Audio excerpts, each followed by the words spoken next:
Last time. 3, 2, 1, 0.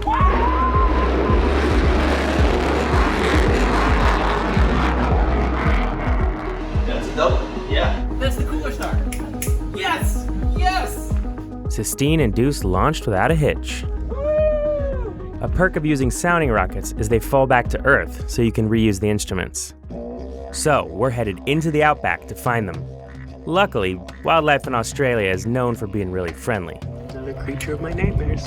There's some life biting me right now. There he is. Look at him. Oh my god, that's worse than I thought. We're here in Australia! And we're gonna launch some rockets. We're following 2 NASA rocket missions as they try to understand how stars make the planets around them suitable for life. I'm Miles Hadfield, and in this episode, we're gonna go find some stuff that just fell from space.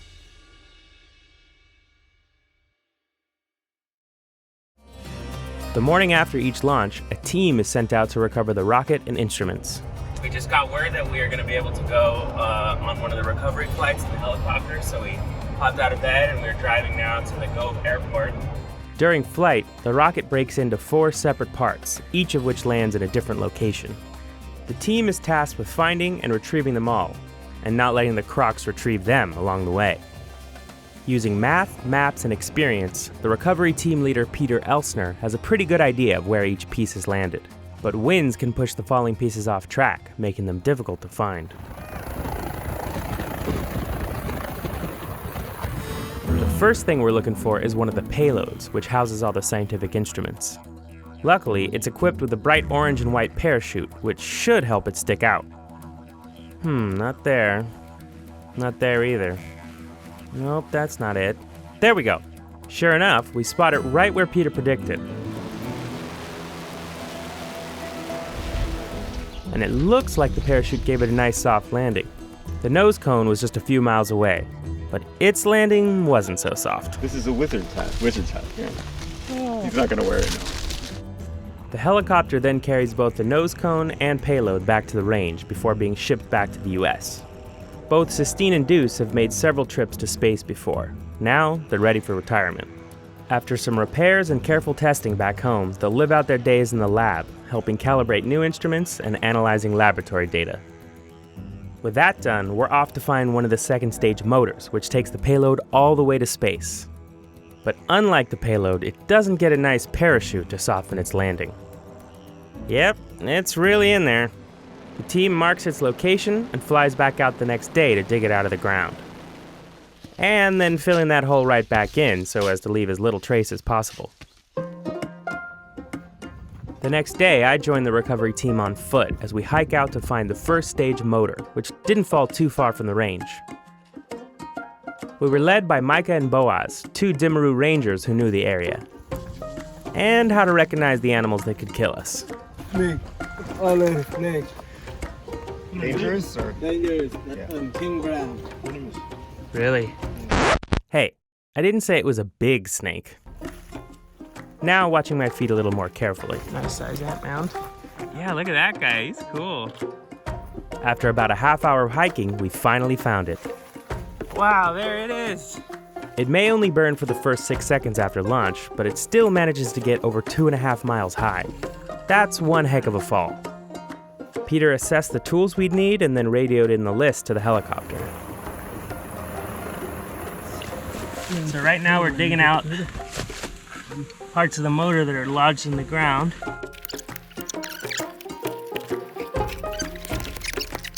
One, 2, 3. Nice! That thing's heavy. That's a fin.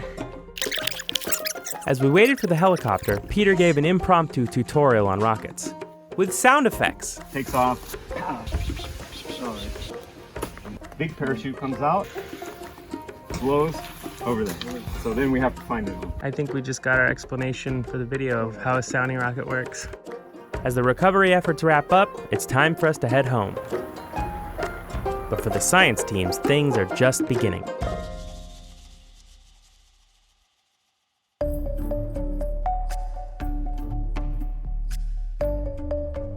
A year after launch, both teams are getting ready to publish their results. But we convinced Kevin to give us some hints ahead of time. Hi, Miles. Long time no talk. How are you doing? I'm good. Mostly just eager to hear about what you've learned. Yeah, so we've been taking a look at the cysteine-induced data and trying to compare that to the ultraviolet brightness of our sun. And we're finding that these Alpha Centauri stars are maybe 2 times brighter, maybe 2.5 times brighter in the ultraviolet than our sun. So what does that mean for the habitability of a planet around stars like Alpha Centauri A and B? Would an Earth-like atmosphere survive those sort of conditions? This probably means that the upper atmospheres of planets around those types of stars are just going to be a little bit hotter than what we have here on Earth, but not to the point where the atmosphere is rapidly evaporating and it's changing its composition drastically over time. I actually think this is pretty good news for the ability of your average rocky planet around an average solar type star to hang on to its atmosphere and probably be a pretty good candidate for the search for life. That's amazing. So what about biomarkers or signs of life on planets around stars like that?